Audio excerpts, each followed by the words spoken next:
जिला पंचायत चुनाव को लेकर काफ़ी बवाल मच गया भाई। जहां एक तरफ असदुद्दीन ओवैसी की पार्टी को बदनाम किया जा रहा है कि एएमआई के दो लोगों ने दोस्तों आपको बता दें भारतीय जनता पार्टी को वोट दे दिया, जबकि दोस्तों जब इसका मामला निकाला गया तो ये सरासर झूठी खबर निकली। लेकिन दोस्तों अब इस पर असदुद्दीन ओवैसी भड़क गए। उनका कहना है कि भारतीय जनता पार्टी को इनकी करारी हार सामने नजर आ रही है, इसीलिए इस तरीके की बेतुकी बातें करते हुए नजर आ रहे हैं। असदुद्दीन ओवैसी का कहना है कि इंशाल्लाह इस बार जीत हमारी होने वाली है यूपी में, और वो ओवैसी को एक भी सीट योगी को एक भी सीट हासिल नहीं करने देंगे। इधर दूसरी तरफ दोस्तों हम आपको बता दें शौकत अली ने भी जो यहाँ पर बड़ा हमला बोलते हुए कहा है कि फिलहाल बीजेपी अपनी हार हजम नहीं कर पा रही है और ये बीजेपी है जो फैला रही है उल्टा सीधा। लेकिन दोस्तों सवाल ये है कि एक तरफ बीजेपी को रख दिया जाए, एक तरफ असदुद्दीन ओवैसी को रख दिया जाए। पिछली बार की अगर 38 सीटें देखी जाए, इस बार असदुद्दीन 125 सीटों पर लड़ा है। लेकिन दोस्तों पिछली बार असदुद्दीन ओवैसी की जमानत भी जब्त हो गई थी।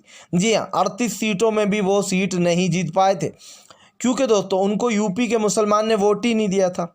अब इसका मतलब समझिए आप दोस्तों, मुसलमानों को बेवकूफ़ या कमज़ोर या फिर गलती किसी को भी वोट दे देने का वाला इंसान मत समझिए कि मुसलमान ऐसी गलती कर देगा। मुसलमान अच्छे से जानता है दोस्तों कि असदुद्दीन ओवैसी को वोट देने से कोई फ़ायदा नहीं होने वाला। क्यों नहीं होने वाला दोस्तों? क्योंकि असदुद्दीन ओवैसी की पार्टी एक स्ट्रॉन्ग पार्टी फ़िलहाल अभी नहीं है, और इस पार्टी का कोई जो यहाँ पर दोस्तों नेतृत्व नहीं है। ये आप अच्छे से जानते हैं कि अगर आप कांग्रेस को एकजुट होकर वोट देंगे या फिर अगर आप सपा को एकजुट होकर वोट देंगे, किसी भी, या बसपा को, किसी बड़ी पार्टी को अगर आप देंगे, हालांकि मायावती को देना तो दोस्तों बेकार ही है क्योंकि मायावती की पार्टी ठंडी है।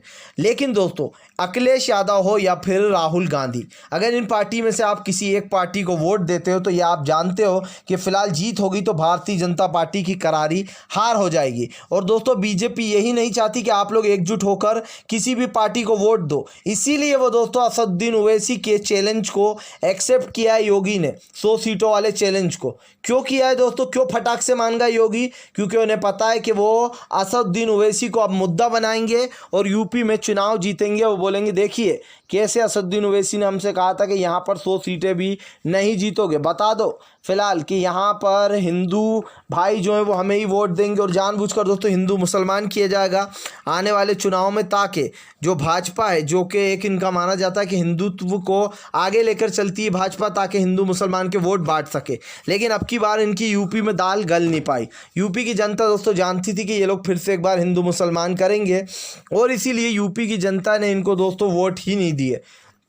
बंगाल की जनता ने। इसीलिए दोस्तों ममता बनर्जी की अब की बार एक और भी ज़्यादा जो है यहाँ पर ज़बरदस्त तरीके से जीती हैं, वो काफ़ी बहुमत के साथ। लेकिन सवाल ये नहीं है कि वो बहुमत के साथ जीती हैं, सवाल तो ये दोस्तों कि अब की बार मुसलमानों ने सोच लिया था कि वो एकजुट होकर ही वोट करेंगे। हालांकि बंगाल में हमेशा से दोस्तों मुसलमानों का जो वोट है वो ममता बनर्जी को ही मिला है या फिर कांग्रेस को मिला है। लेकिन दोस्तों ममता बनर्जी एक बहुत ही ज़्यादा स्ट्रॉन्ग पार्टी है बंगाल में। अब बात आती है यूपी की। यूपी में दोस्तों सपा काफ़ी ज़्यादा मेहनत कर रही है।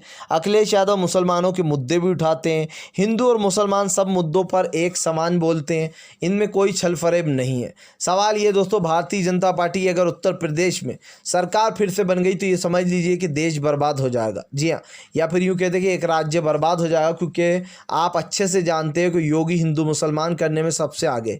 मंदिर और मस्जिदों पर किस तरीके से दोस्तों कब्जे किए जा रहे हैं, मस्जिदों को शहीद किया जा रहा है दोस्तों, यहाँ तक कि मंदिरों को भी रात के अंधेरों में ढह दिया जा रहा है, और जब इनसे सवाल पूछो तो इनके पास उसका कोई जवाब नहीं होता है।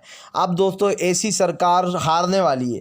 योगी को साफ दिख रहा है कि अब की बार यूपी में उसका कोई भी जो यहाँ पर दिखाई नहीं दे रहा है दोस्तों। एक माहौल जो बन चुका है वो विपक्ष के उधर जा रहा है। लेकिन दोस्तों योगी सरकार ये कोशिश कर रही है कि वो किसी तरीके से बिहार में अपनी सरजमी को मजबूत कर पाए।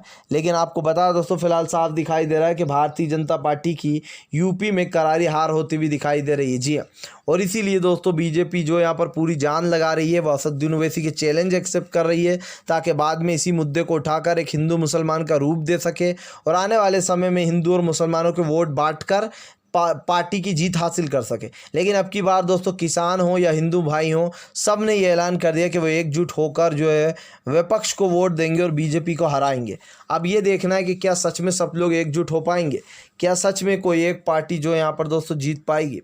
फिलहाल तो ये है कि आप भी अगर समझते हैं कि असदुद्दीन ओवैसी को वोट ना देते हुए जो यहाँ पर किसी स्ट्रॉन्ग पार्टी को सपोर्ट करना चाहिए। तो इस वीडियो को लाइक करें, चैनल पर पहली बार आए तो सब्सक्राइब करने के साथ साथ पास में एक घंटी आएगी उसको भी दबाएं ताकि हर वीडियो की अपडेट आपको मिल पाए।